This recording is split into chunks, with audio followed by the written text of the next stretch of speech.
Hola, hoy día estamos en un nuevo capítulo de nuestro Café Clínico del Departamento de Medicina Interna. Estuvimos en una reunión clínica muy interesante, así como nos gusta a los internistas, un caso clínico desconocido que correlacionaba la clínica y la radiología. Lo presentó nuestros dos residentes de primer año, el doctor José Alba y el doctor Luciano Saavedra, y además contamos con la participación del doctor Álvaro Soto, quien es neurólogo del Hospital Hernán Enrique Aravena y del Departamento de Especialidades Médicas de la Universidad de la Frontera. Muchas gracias a ustedes por estar hoy día con nosotros. Gracias, doctora. Si les parece, para comenzar, nos podrían comentar un poco, en grande, como un resumen de lo que se trató el caso clínico que vimos hoy. Bueno, el caso se trataba de una paciente de 75 años, adulta mayor, ¿cierto?, que tenía un cuadro de más o menos 6 meses de cefalea que era frontal, bilateral, pero que la última semana había cambiado el patrón. Asociado a esto tenía además una pérdida de movilidad, una hemiparesia, ¿cierto?, braquiocrural izquierda, que fue nueva, que fue de un día más o menos de evolución desde la primera consulta en urgencia, y con eso fue lo que llegó a la urgencia. Y además en los exámenes, o sea, en los signos vitales del ingreso estaba febril, que fue lo que más destacó al examen físico general en ese momento. Doctor, no sé, esto cierto fue una paciente que evaluó un neurólogo en el servicio de urgencia. ¿En qué cosas tenemos que fijarnos en una paciente mayor que debuta con cefalea y fiebre en este caso, pero en general? Bueno, la cefalea en las personas mayores, o dicho en general, que se inicia después de los 50 años, siempre para nosotros es una preocupación, es una bandera roja, ¿no?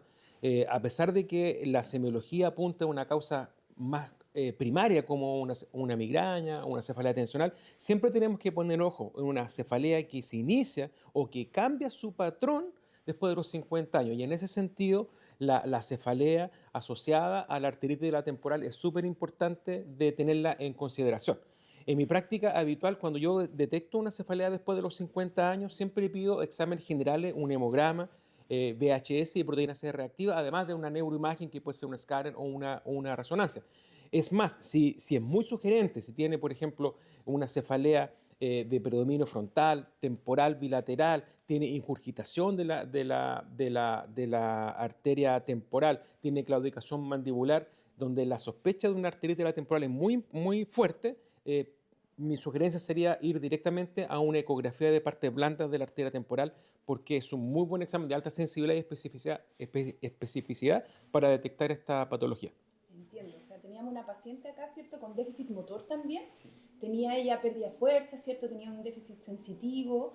¿Y qué apareció en estas imágenes que se Claro, analizamos que las imágenes, tanto el escáner de cerebro, sin contraste como la resonancia con protocolo de stroke, mostró infartos cerebrales en distinto tiempo, en distinta temporalidad y en distintas ubicaciones, ¿eh? Entonces, podríamos decir como sindromáticamente tenía una lluvia embólica, y lo cual nos hacía pensar en una causa cardioembólica, una cardioembolía.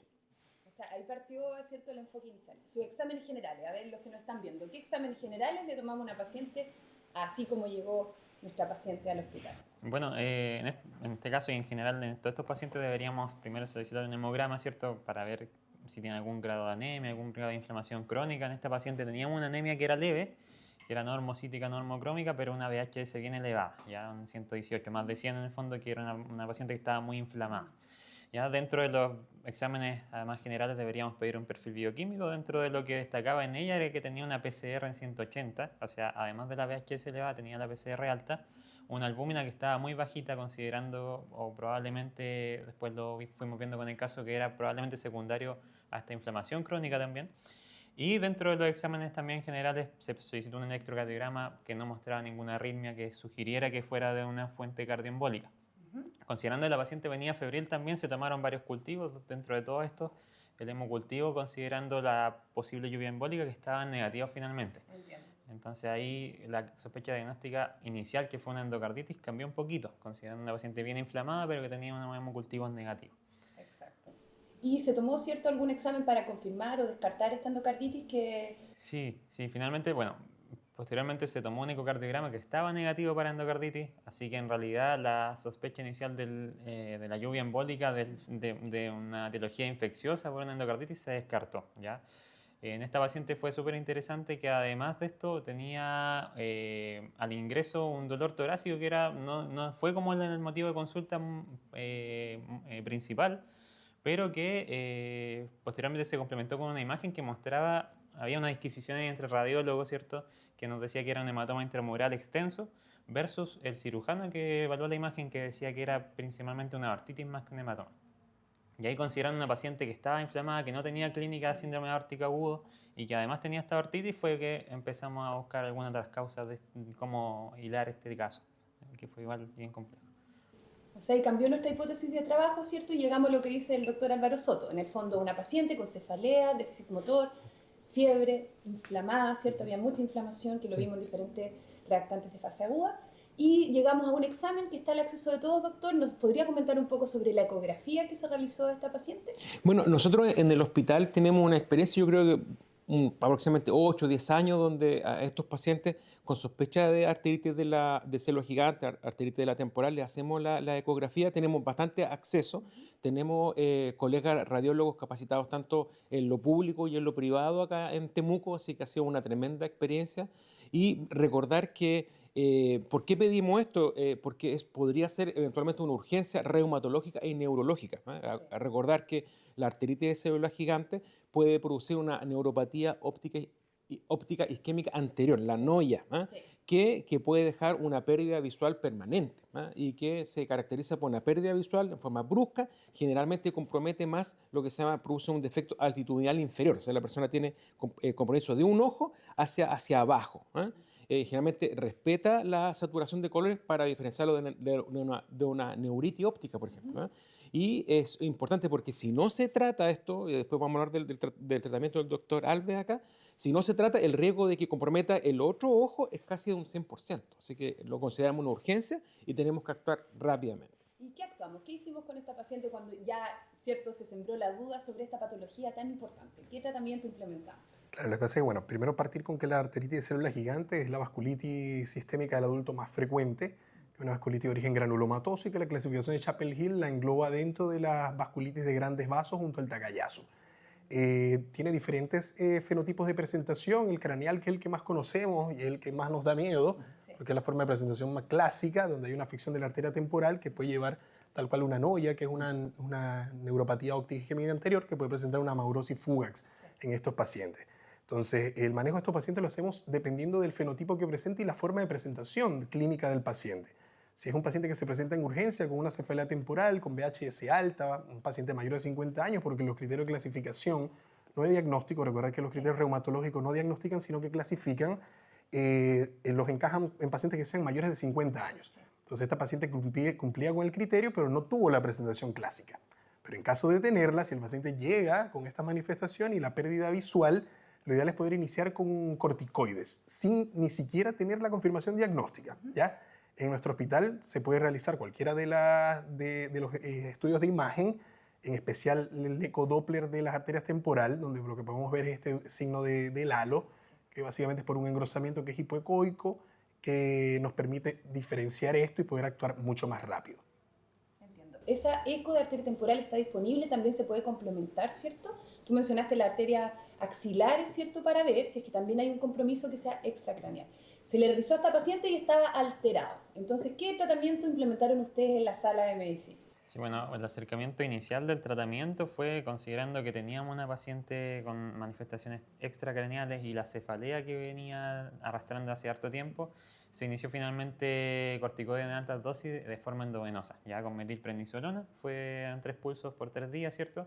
Luego de eso se mantuvo el tratamiento con corticoides y con ahorradores de corticoides para manejar en el fondo a largo plazo a esta paciente. Pero el enfrentamiento inicial, una vez ya descartada la endocarditis en el fondo, fue administrarle corticoides considerando que además tenía compromiso neurológico secundario a esta inflamación crónica que tenía la paciente. Así que ese fue el tratamiento que se indicó y en realidad es lo que deberíamos hacer si tenemos compromiso visual o en el fondo sospechamos que puede ser secundaria a una vasculitis como la arteritis de célula gigante. ¿Cómo nos refiere el paciente al compromiso visual? El doctor algo dijo, ¿cierto? ¿Por qué preguntamos nosotros cuando sospechamos una arteritis de célula gigante? Básicamente es la pérdida repentina de la visión, ¿Ya? asociado a una cefalea que es de nueva presentación. Así lo refieren por lo menos las guías que una cefalea que generalmente es temporal, pero que no tiene un patrón clásico. A veces puede ser una cefalea temporal, occipital, y eso no lo elimina de las posibilidades. Ya, entonces, lo primero es eso, ver que el paciente no tenga una pérdida de la visión que sea rápida y que sea indolora generalmente. Cierto. A veces asocia a otros síntomas también, ¿cierto? Debilidad de la cintura escapular, cuando también se acompaña de otra enfermedad que vemos en las personas mayores, que es la polimialgia reumática. ¿Tenía esta paciente alguno de los síntomas que ustedes mencionan? Sí, este caso resulta realmente interesante no solo porque compartía parte de la presentación clásica, sino del fenotipo de grandes vasos, ¿ya? Esta es una paciente que se presentó con una ortitis, que aparte de eso tenía igual una estenosis crítica de la arteria renal, de arteria subclavia, tenía una afección multivaso, y que en este contexto debemos actuar rápido, ¿ok? Debemos iniciar con el esquema de corticoide. Luego de esto tenemos dos brazos de trabajo en el que si tenemos síntomas visuales o síntomas de isquemia cerebral utilizamos corticoide intravenoso, luego seguido de dosis alta de corticoide oral, 1 miligramo kilo hasta los 60 miligramos, asociándolo en tocilizumab o otro ahorrador de corticoide. En el caso de nuestro paciente utilizamos metotrexato. Y en la otra línea de trabajo tenemos los pacientes que no tienen manifestaciones visuales o isquemia craneal, donde utilizamos prednisona, en este caso corticoide bioral alta dosis. Luego de esto lo que valoramos es la remisión clínica. Ahí queda un poco la duda de cómo se hace la remisión clínica, no está tan claro en las guías, pero generalmente es con la VHS, en caso de que tenga una disminución, la clínica y la imagen. Una de las cosas a rescatar en cuanto a la imagen es que, como lo que se está utilizando más a nivel mundial, es el PET scan con trazador con la fluoresoxiglucosa, ¿ya? Porque nos permite ver otras afecciones aparte de la arteria temporal clásica. ¿Y qué ve uno en el PET? En el PET scan generalmente lo que vamos a ver es una hipercaptación de este trazador, hay un hiperbetabolismo que nos permite diferenciar, hay un engrosamiento a nivel aórtico o de los vasos afectos, es lo que solemos ver. Exactamente. ¿Y la biopsia? ¿Qué pasa con la biopsia? ¿Es importante? ¿Cuándo la realizamos? ¿Cuál es su utilidad? Bueno, en la biopsia es importante, pero hay que tener ciertas consideraciones. ¿Ya? Si bien está dentro de los criterios de clasificación de la patología, no es, ahora en el fondo no es un criterio que sea 100% necesario. ¿Ya? Y también hay que tener en cuenta que esta patología tiene un perfil principalmente saltatorio en cuanto a qué vasos va a afectar. Entonces tenemos que tener en cuenta que la biopsia ojalá tiene que ser en el vaso donde se observa el signo de doble halo, ya que sea la temporal, o el signo o el vaso afectado en el caso que tomemos un PET scan, para poder tener el sitio en el fondo inflamado a biopsiar, ¿ya? Considerar también que los pacientes que ya recibieron corticoides hace más de 4 semanas pudieran tener la biopsia negativa por el efecto de los corticoides, así que si bien es una herramienta que nos va a servir mucho para apoyar el diagnóstico, si está negativo no lo descarte. Eso es súper importante tenerlo en mente porque en realidad tenemos la clínica, ¿cierto? Tenemos exámenes generales de laboratorio, la clínica, el paciente tiene una buena anamnesis, ¿cierto? Doctor, ¿algún mensaje final como para cerrar este interesantísimo caso que fuimos paseando desde la endocarditis, un síndrome consultivo y terminamos, ¿cierto?, en esta vasculitis de grandes vasos que es la más frecuente del adulto? ¿Algún mensaje? Sí, bueno, un caso muy interesante, siempre es grata la experiencia de compartir con colegas de otras especialidades. Aprendemos mucho. Yo siempre asociaba la arteritis de células gigantes con la noya, con la neuropatía óptica isquémica anterior. Y aquí, claro, tenemos también el compromiso de la aorta, ¿ya? Y recordar también que los pacientes que tienen la arteritis de células gigantes, o menos entre un 3 y un 7%, pueden tener infarto cerebral o ACV isquémico, principalmente del territorio vértebrovascular. No se sabe por qué, pero hay una predilección de esta enfermedad granulomatosa, ¿cierto? Inflamación granulomatosa, de comprometer el territorio vértebrovascular. Entonces uno tiene que buscar síntomas de desequilibrio, compromiso de pares craneanos, compromiso de conciencia, porque hay una predilección hacia ese territorio. Así que es bueno tenerlo también en consideración en infarto en personas mayores o muy mayores.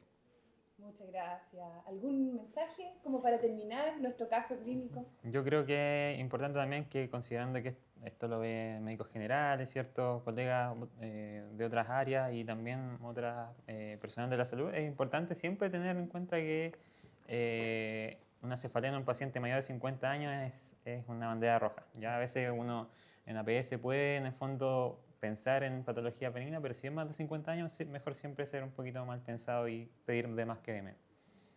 Sí, yo creo que el tema del razonamiento clínico y de los sistemas de pensamiento aplicados tanto en la medicina de urgencia como en la medicina interna. O sea, aprender a reconocer patrones, pasar a un sistema de pensamiento tipo 2, fue parte de los que describimos durante la charla, hacer un análisis de esto, eliminar los sesgos. A veces tenemos sesgos de anclaje en el que nos quedamos pegados con un diagnóstico y no avanzamos en la línea.